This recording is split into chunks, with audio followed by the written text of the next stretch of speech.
Oxide, methane, nitrous oxide లాంటివి విషపూరితమైన వాటిని ఎక్కువ ఉత్పన్నం చేసుకుంటూ వస్తున్నాం. మంచి గ్యాసెస్ తక్కువ ఉంది. అయితే భూమి మొత్తం మీద 4/3 వాటర్.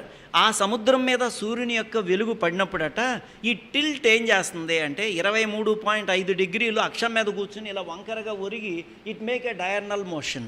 అంటే ఒరిగి వంకరగా తిరుగుతుంది.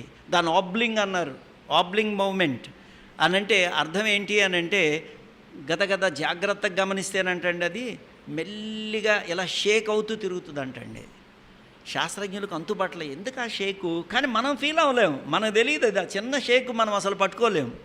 We are so comfortable. కానీ ఈ షేక్ సముద్రం మీద ఉన్న జలాల్ని ఎక్కువగా, నదీ జలాల్ని గజ గజ గజ గజ అలా వణికిస్తూ ఉంటే పైన ఉన్న నీళ్లు లోపలికి, లోపల ఉన్న నీళ్లు పైకి వెళుతూ ఆక్సిజనేట్ అవటమే కాకుండా అవి బాగా ఎసర్ల కింద